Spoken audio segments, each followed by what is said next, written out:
Hello and welcome viewer. तो viewers, आप लोगों का स्वागत है हमारी एक और वीडियो में। आज हम लोग इंजीनियरिंग मैकेनिक्स के वर्चुअल वर्क चैप्टर को डिस्कस करने वाले हैं। ये चैप्टर काफ़ी छोटा है। जैसा इस चैप्टर का नाम है वर्चुअल वर्क। वर्चुअल यानी इमेजिनेशन या फिर इमेजिनरी वर्क आप कह लो, क्योंकि वर्चुअल है यानी है नहीं, यानी एग्जिस्ट नहीं करता। वर्चुअल है यानी क्या है, इमेजिनेशन है।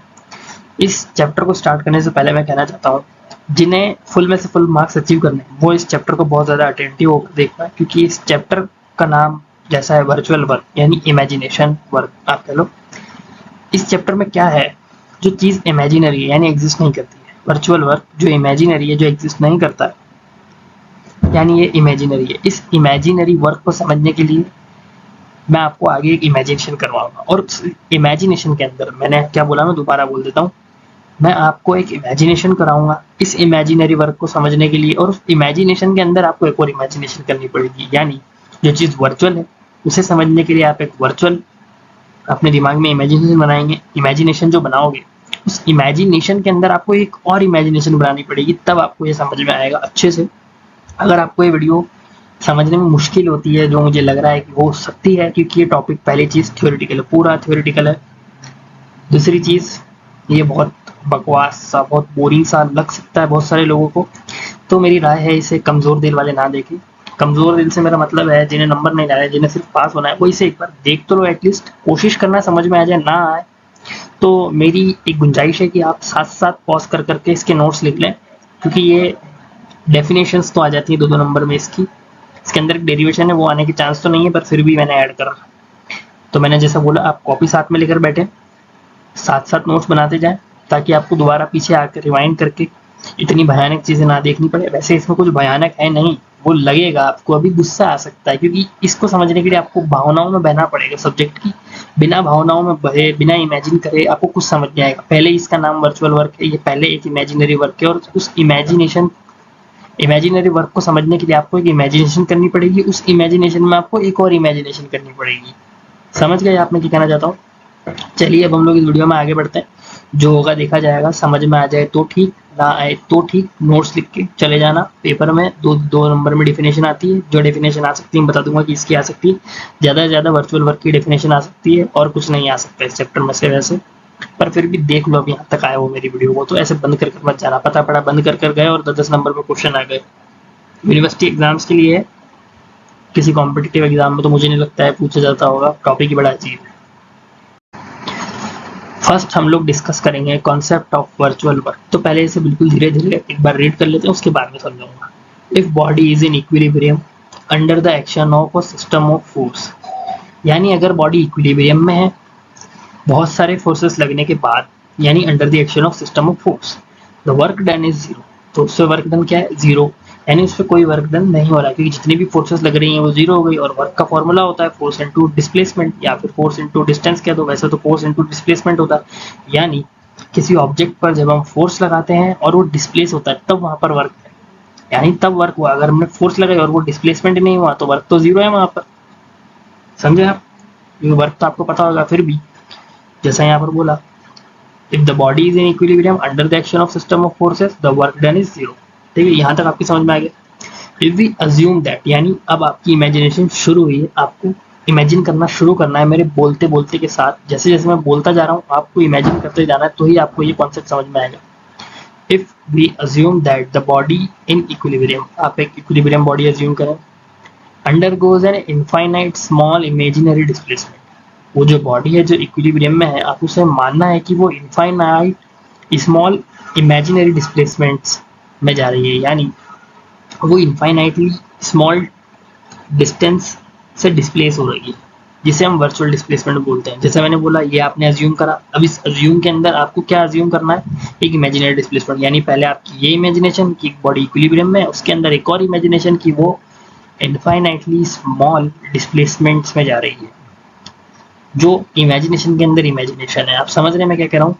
आपने पहले इमेजिन करा कि इक्विलिब्रियम में एक बॉडी है, उसके अंदर आपको ये इमेजिन करना है कि वो जो बॉडी है वो इनफाइनाइट स्मॉल इमेजिनरी डिस्प्लेसमेंट्स में है, यानी वो इनफाइनाइटली स्मॉल डिस्प्लेसमेंट कर रही है। ठीक है, तो वहां पर some work will be imagine to be done. फिर आपको इमेजिन करना है कि वहां पर कुछ वर्क हुआ हो। Such an imaginary work is called virtual work. तो इस वर्क को हम वर्चुअल वर्क कहते हैं। यानी अगर कोई बॉडी हम माने इक्विलिब्रियम में है और वो जो बॉडी है वो इनफाइनाइटली स्मॉल डिस्टेंसेस बोलूँ मैं, उसमें डिस्प्लेस हो रही है, इनफाइनाइटली स्मॉल डिस्टेंसेस में एक इक्विलिब्रियम वाली बॉडी डिस्प्लेस हो रही है, तो वो जितना जो डिस्प्लेसमेंट हो रहा है उस डिस्प्लेसमेंट को बोलेंगे वर्चुअल डिस्प्लेसमेंट। और यहाँ जब ये डिस्प्लेस होगी तो डिस्प्लेस करने के लिए कुछ फोर्स लगानी पड़ेगी, एक्टिव फोर्सेस वैसे हम लोग अप्लाई करते हैं। तो फोर्स लगाने के बाद वर्चुअल डिस्प्लेसमेंट जो होगा, ये आपने अज्यूम करा है कि वर्चुअल डिस्प्लेसमेंट हुआ, एक्चुअल में कोई डिस्प्लेसमेंट नहीं हुआ, आपने अज्यूम करा है कि एक बॉडी इक्विलिब्रियम पे, उस पर आपने एक्टिव फोर्स लगाई है और वो वर्चुअली डिस्प्लेस हुई है, तो वहां पर कुछ वर्क आएगा। ये जो सम वर्क, यानी हम यहाँ पर जो वर्क इमेजिन कर रहे हैं वहां पर आएगा, उस वर्क को वर्चुअल वर्क कहते हैं। आई होप आपको ये समझ में आ गया होगा वर्चुअल वर्क क्या है। कुल मिला के एक इमेजिनरी वर्क है। अगर आप समझने के पॉइंट ऑफ व्यू से ज़्यादा नहीं सोच रहे हैं, यहाँ पर आप मार्क्स ओरिएंटेड बंदे हैं, तो आपको डेफिनेशन पढ़ते ही समझ में आएगा, हाँ भाई वर्चुअल वर्क यानी इमेजिनरी वर्क। लेकिन जो समझने के ओरिएंटेशन से आते हैं उनके शायद अब ये समझ में आ गया होगा। This concept of virtual work is very useful in finding out the unknown forces in structures. इस वर्चुअल वर्क का हम यूज़ करते हैं बहुत सारी एप्लीकेशंस में, यानी बीम की कैलकुलेशंस जो होती हैं एमओएस में करते हैं, सॉम जिसे कहते हैं उसमें करते हैं, वहाँ पर इसका यूज़ करते हैं। वैसे आप इसका यूज़ नहीं करोगे किसी भी सब्जेक्ट में, पर यहाँ लिखा है कि इसकी एप्लीकेशन वहाँ पर है, यानी बुक में आपको क्वेश्चंस मिल जाएंगे। अगर आपके यूनिवर्सिटी में क्वेश्चंस आते हैं, आरटीयू में तो मैंने कभी देखा नहीं इससे क्वेश्चन आते हुए, डेफिनेशन आई थी एक बार, तो वहाँ पर हम वर्चुअल वर्क अननोन फोर्सेस में स्ट्रक्चर पे जो अननोन फोर्सेस हैं, यानी जो फोर्सेस हमें नहीं पता है उन्हें निकालने के लिए हम लोग वर्चुअल वर्क का कॉन्सेप्ट यूज़ कर सकते हैं। जैसे अगर आपको कोई डिफ्लेक्शन दिख रहा है बीम में, लेकिन आपको कोई फोर्स नहीं दिख रही कि डिफ्लेक्शन कैसे आया, तो वहाँ पर हम लोग एक वर्चुअल वर्क अज्यूम कर लेते हैं कि ऊपर फोर्स लगी होगी, उससे इतना डिस्प्लेसमेंट हुआ जिससे बीम में डिफॉर्मेशन आ गया। ऐसी जगहों पर वर्चुअल वर्क का कॉन्सेप्ट यूज होता है कि हम वहाँ पर मान लेते हैं कि यहाँ पर जो वर्क हुआ होगा वो वर्चुअल हुआ होगा। ऐसा यहाँ पर एक नोट है, the term virtual is used to determine its purely hypothetical nature. जैसा मैंने बोला, ये यहाँ पर जो टर्म है वर्चुअल, ये आपको ये बता रही है कि ये पूरा हाइपोथेटिकल नेचर का है, यानी हाइपोथेटिकल यानी सोच के अंदर, समझ रहे हो आप। As we do not actually displace the system, हम किसी भी चीज़ को एक्चुअल में यहाँ पर डिस्प्लेस नहीं कर रहे हैं, हम मान रहे हैं। वो जो मैंने आपको बीम का एग्जांपल दिया था, वो भी हम मान रहे हैं कि अगर मान लो ये बीम यहाँ से डिस्प्लेस हो जाए किसी वर्चुअल वर्क से, सब कुछ मानना है यहाँ पर, सब कुछ इमेजिनेशन में चलेगा। We only imagine as to what would happen if the system is displayed। यानी हम इमेजिन करेंगे कि सीधी बीम जो है अगर वो बीच में से डिफॉर्म हो जाए, यानी वो वहां से बकलिंग हो जाए, हमने माना, तो वहां पर जो वर्चुअल वर्क है जिसके अकॉर्डिंग वो फोर्स लगी, फिर वो बकल हुई, ये सब, तो ऐसी कंडीशंस में क्या हो सकता है ये सब, यानी कुछ प्रिकॉशन हमें लेना पड़े इन केस ऐसा कभी हो जाए किसी जगह पर। तो अगर कभी बीम बकलिंग हो जाए, बीम में कोई कॉलम टूट जाए, टूटी नहीं है कि आप मान रहे हैं कि अगर वो टूट जाए, तो ऐसी जगहों पर हम लोग वर्चुअल वर्क का कॉन्सेप्ट लगाकर कैलकुलेशंस करते हैं और अननोन फोर्सेस को कैलकुलेट करते हैं स्ट्रक्चर्स में। ये वहाँ काम आती है। वैसे ये मैकेनिकल में भी है और शायद सिविल में भी है। इंजीनियरिंग मैकेनिक्स सिविल में भी आता है, मैकेनिकल में भी आता है, दोनों का सिलेबस से रिलेटेड टॉपिक है। तो ये कॉन्सेप्ट ऑफ वर्चुअल वर्क है। वर्चुअल वर्क एक इमेजिनरी वर्क है जो एग्जिस्ट नहीं करता है, पर हम कैलकुलेशंस में अननोन फोर्सेस को कैलकुलेट करने के लिए वर्चुअल वर्क का जो कॉन्सेप्ट है उसे इंट्रोड्यूस करते हैं कि मान लो ऐसा हो, ऐसी वाली बात है यहाँ पर। जैसा मैंने नोट लिखकर भी बता दिया आपको, ज़्यादा से ज़्यादा आरटीयू में तो इसकी डेफिनेशन आ सकती है और कुछ आ नहीं सकता, पर फिर भी जो जो आरटीयू के सिलेबस में दे रखा था उन सबको इस वीडियो में मैंने इंक्लूड करा है। चलिए अब हम लोग नेक्स्ट टॉपिक पर बढ़ते हैं, प्रिंसिपल ऑफ वर्चुअल वर्क। जिसको अभी जो मैंने पहले समझाया वो समझ ना आया हो तो सिर्फ वीडियो को हल्का सा पीछे ले जाकर उसकी डेफिनेशन लिख लो जो वहाँ लिख रखी थी, क्योंकि वो 2 नंबर में आ सकती है। और प्रिंसिपल ऑफ वर्चुअल वर्क, इसकी भी ये जो सामने लिख रखी है ना, ये डेफिनेशन वगैरह जो भी आप कहो, इसको बस इससे याद कर लो, लिख लो, ये भी 2 नंबर में आ सकती है। ज़्यादा वेटेज नहीं रहता है इस चैप्टर का, और ज़्यादा वेटेज का है बहुत कम पूछा जाता है, पर सिलेबस में है इसलिए मैंने वीडियो बना दी इसके ऊपर। If a system of forces acting on a body और अ सिस्टम ऑफ बॉडीज, समझ रहे हो आप, system of forces acting on a body और सिस्टम ऑफ बॉडीज, यानी बहुत सारी बॉडीज या फिर सिस्टम ऑफ फोर्सेस जो एक बॉडी पर लगे हैं, बी इन इक्विलिब्रियम, ये सब इक्विलिब्रियम में है, and the system be imagine to undergo a small displacement consistent, यानी हम इमेजिन कर रहे हैं कि सिस्टम है वो स्मॉल डिस्प्लेसमेंट्स में जा रहा है, यानी स्मॉल डिस्टेंस से वो डिस्प्लेस हो रहा है और होता जा रहा है, यानी कंसिस्टेंट है, with the geometrical conditions then the algebraic sum of the virtual work done by all the forces of the system is 0. तो यहाँ पर क्या लिखा है कि अगर हम ऐसा माने कि हमारा सिस्टम बहुत सारी फोर्सेस लगने के साथ हर फोर्स के लिए थोड़ा थोड़ा डिस्प्लेस हो रहा है, तो जितना हर फोर्स से जो वर्चुअल वर्क आएगा ना सिस्टम में, उन सबका जब हम सम करेंगे तो वो 0 आएगा. ये प्रिंसिपल ऑफ वर्चुअल वर्क है. मुझे लगता है कि कुछ लोगों के समझ आया होगा, कुछ लोगों के नहीं आया होगा, इसलिए हम इसे एक बार और रीड कर लेते हैं. एक बार और रीड करने से क्या होता है, हमें कॉन्सेप्ट और अच्छे से समझ में आता है, इसलिए मैं डबल बार रीड करता हूँ मेरी किसी भी वीडियो में. If a system of forces acting on a body, आप सिर्फ इतना मानो, इसे भूल जाओ. If a system of forces acting on a body be in equilibrium and the system be imagined to undergo a small displacement consistent with the geometrical conditions, then the algebraic sum of the virtual work done by all the forces of the system is 0. अगर system equilibrium में है और हम imagine करते हैं कि वो system के ऊपर जितने भी फोर्सेस लग रही हैं अगर वो उससे डिस्प्लेस हो रहा है, तो जितना भी वर्चुअल वर्क का सम हम करेंगे ना, तो वो 0 आ जाएगा उस सिस्टम में. ये प्रिंसिपल ऑफ वर्चुअल वर्क है. मुझे लगता है अब कुछ लोगों की समझ में आ गया होगा. अगर नहीं भी आया ना तो आप इसको जस्ट लिख कर याद कर लो, 2 नंबर में आ सकता है. इतनी सी बात है बस. जो लोग चाहें वो इस वीडियो को यहाँ से स्किप कर सकते हैं. जिन्हें प्रूफ ना देखना हो, प्रिंसिपल ऑफ वर्चुअल वर्क अभी हमने डिस्कस कराई है, उसका प्रूफ है. ये भी इमेजिनेशन में चलेगा पूरा. ये जहाँ तक मैंने देखा है कभी पूछा तो नहीं गया है, आरटीयू में तो नहीं पूछा गया है. आपकी जो यूनिवर्सिटी है आप उसके पीवाईक्यू देख लें, अगर आप किसी और यूनिवर्सिटी के स्टूडेंट हैं, अगर आपके वहाँ पर ये पूछा गया है तो आप लोग मेक श्योर यहाँ से इस पॉइंट को देखें. और अगर आपको नहीं देखना है तो आप इसे थोड़ा सा स्किप कर सकते हैं, क्योंकि इसके आगे के जो पॉइंट्स हैं वो तो पूछे जा सकते हैं, लेकिन ये प्रूफ पूछने के बहुत कम चांस होते हैं. तो इस प्रूफ को समझने से पहले, consider a body at O subjected to a force P inclined at an angle theta with x dash होना चाहिए यहाँ पर. x डैश, ये रहा x डैश, ये y डैश, ये y डैश हो जाएगा. ठीक है, आपने एक बॉडी कंसीडर करी O पॉइंट पर, उसके ऊपर एक फोर्स लग रही है P जो इंक्लाइंड है थीटा पर. जैसे जैसे मैं आपको बताता जा रहा हूँ, पहले आप उस डायग्राम के उस सेक्शन को देखें, पूरे डायग्राम को एक साथ ना देखें, आपके समझ में नहीं आएगा, आप कंफ्यूज होंगे. पहले आपको देखना है हमने एक बॉडी कंसीडर करी कहाँ पर, O पॉइंट पर. ये O पॉइंट है यहाँ पर. यहाँ हमने बॉडी कंसीडर करी, इस जगह पर एक बॉडी कंसीडर करी जहाँ पे आपको एक रेड कलर का कर्सर मूव करता हुआ दिख रहा होगा. यहाँ हमने एक बॉडी कंसीडर करी, उस बॉडी पर हमने एक फोर्स लगाया P. ये वो फोर्स है P.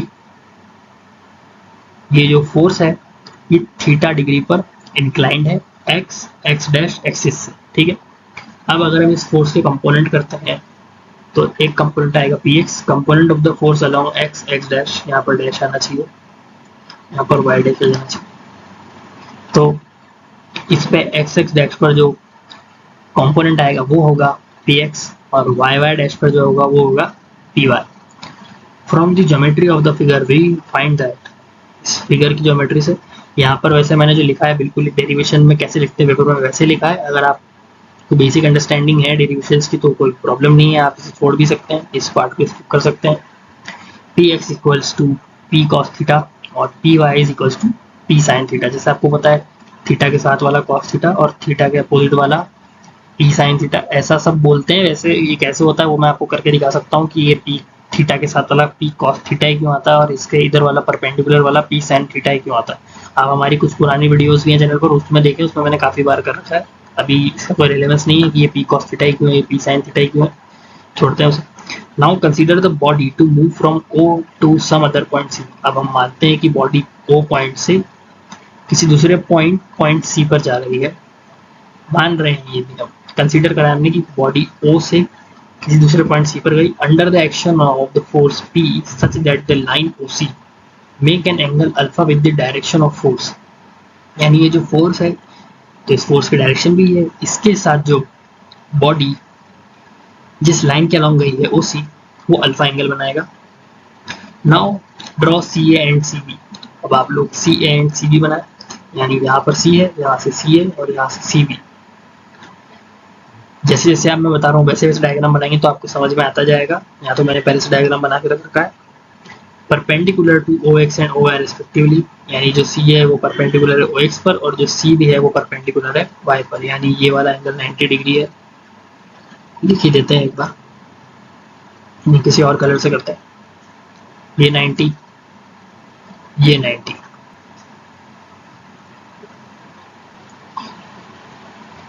So from geometry triangle O C A we find that, यानी ट्रायंगल ओ सी ए, वापस वही पे आ जाओ, ओ पे आ जाओ, मतलब ओ सी ए, ये ट्रायंगल है।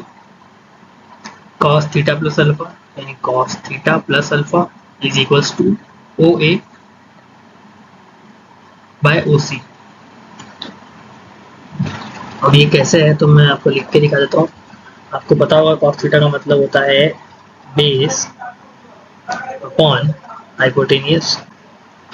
ओ ए यहाँ पर बेस है, थीटा के साथ वाला बेस होता है, ये जो ओ है ये बेस है, ये यहाँ पर ओ सी जो है ये परपेंडिकुलर है, ऐसे बता दिया मैंने आपको, परपेंडिकुलर का यहाँ वैसे यूज नहीं है, और ये हाइपोटेनियस है ओ सी। तो cos थीटा प्लस अल्फा यानी ये पूरा एंगल, ये वाला पूरा एंगल जो है ये होगा base divided by hypotenuse. cos theta plus alpha is equals to O A upon O C, यानी बेस अपॉन हाइपोटेनियस। और मैं आपको एक बार ट्रायंगल बता देता हूँ, कंफ्यूजन में है अभी भी। हमारा जो ट्रायंगल है वो ये है ओ से सी, सी से ए, और फिर ए से बी, ये हमारा ट्रायंगल है जिसमें हम कंसिडर कर रहे हैं। ये बेस है, ये इसका हाइपोटेनियस है, ये इसका परपेंडिकुलर है। cos थीटा का मतलब होता है बेस अपॉन हाइपोटेनियस। चलिए अब हम नेक्स्ट स्लाइड की तरफ बढ़ते हैं।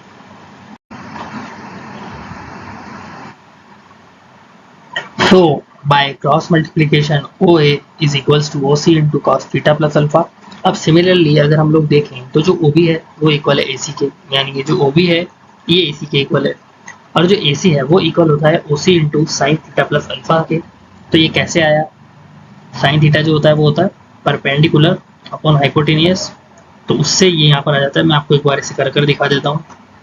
आप लोगों को लिखना है साइन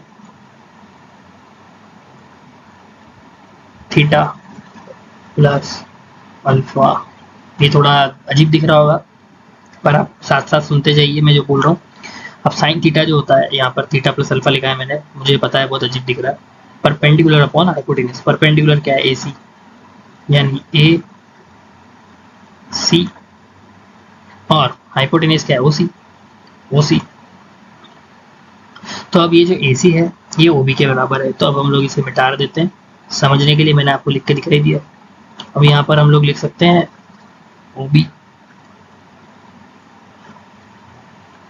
तो जो ओ सी है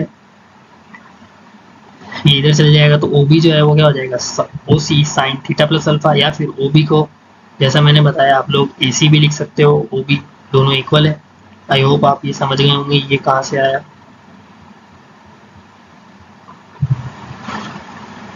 now we know that the sum of the work done by the component P X and P Y of the force.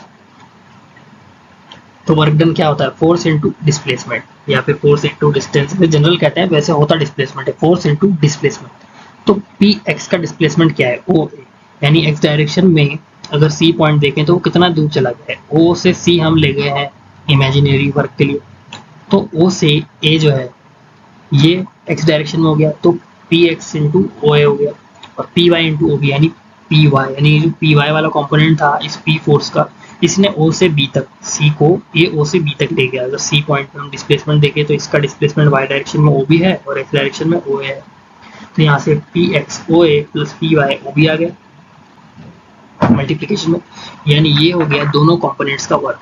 अब ओ है जो है वो क्या था, तो यहाँ पर था ओ C cos theta plus alpha, और पी एक्स जो है वो पी कॉस थीटा है, ये हमने शुरुआत में बताया था। जो पी एक्स है वो पी कॉस थीटा है, ओ है O C cos theta plus alpha है, और P Y P sine theta है, और O B O C sine theta plus alpha है। ठीक है, और यहाँ पर हम लोग पी और ओ सी को अगर कॉमन लें तो बचेगा cos theta into cos theta plus alpha plus sine theta into sine theta plus alpha, ये बचेगा।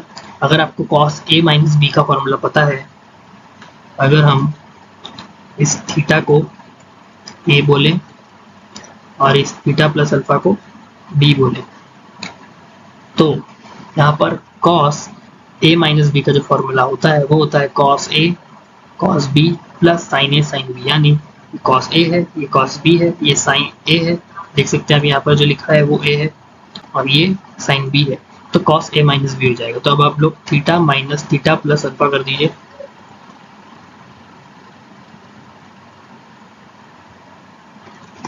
इसे हमने ए माना था, ये लिख रखा, और इसे बी माना था। कॉस ए माइनस बी का फॉर्मूला है कॉस बी प्लस साइन ए साइन बी, तो ये ए है, तो ए माइनस थीटा प्लस अल्फा, तो ये माइनस हो जाएगा और ये ब्रैकेट खुलने के बाद ये भी माइनस होगा, तो थीटा माइनस अल्फा, तो थीटा से थीटा कैंसिल, तब हो गया कॉस ब्रैकेट माइनस अल्फा। अब अगर कॉस में माइनस का थीटा होता है तो वापस कॉस थीटा बन जाता है, ये भी एक प्रॉपर्टी है, cos minus theta is equals to cos theta.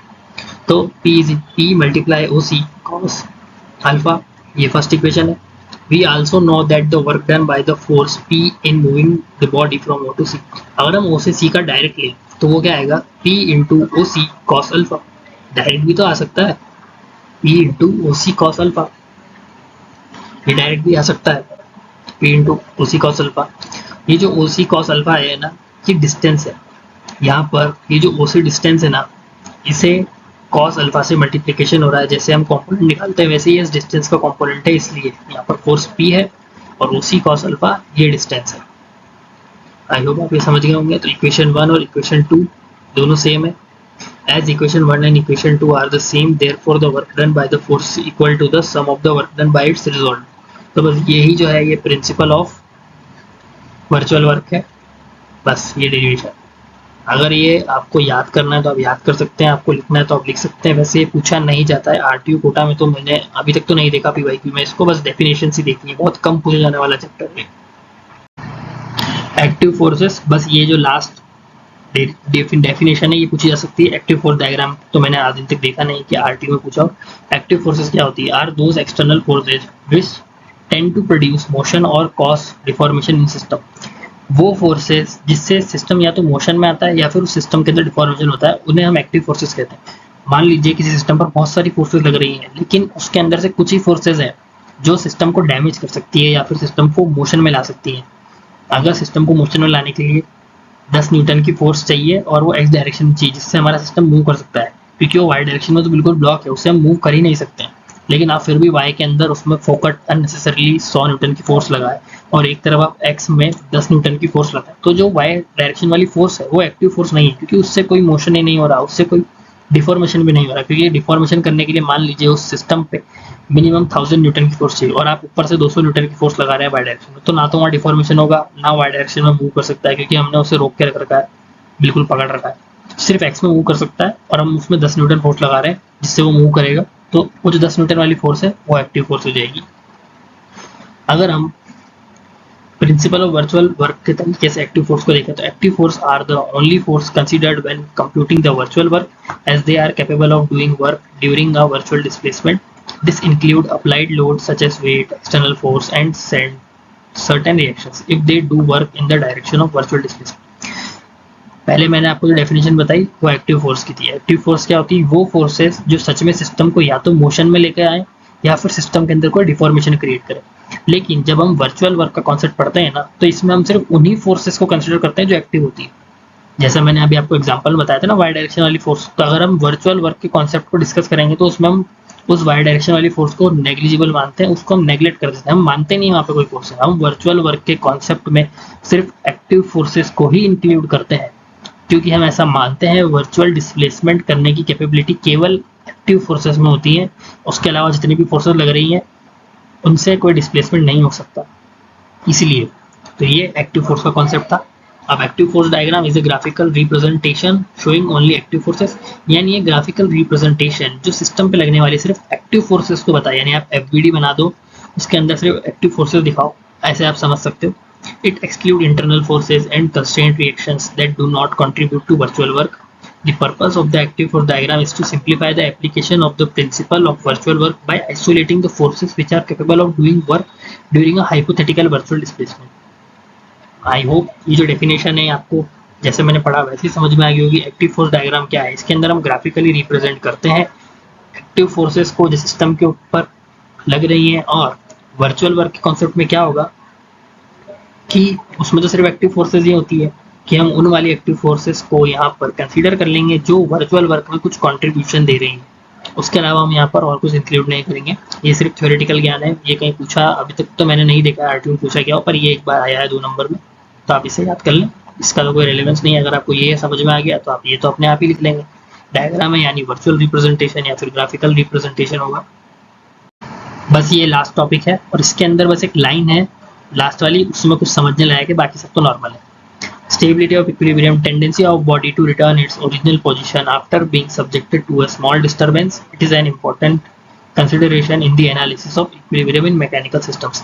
यानी किसी बॉडी की टेंडेंसी अगर उस पर हम फोर्स लगाते हैं और वो वापस अपनी इनिशियल पोजीशन पे आ जाए तो ये स्टेबिलिटी ऑफ इक्विलिब्रियम होती है। यानी इससे हमें पता पड़ता है कि हमारी बॉडी की इक्विलिब्रियम में आने की स्टेबिलिटी क्या है। हमने किसी बॉडी पर एक फोर्स लगाई, वो थोड़ी सी डिस्प्लेस हुई और वापस अपनी इनिशियल पोजीशन पे आ गई, यानी वापस वो इक्विलिब्रियम में आ गई, स्टेबल हो गई।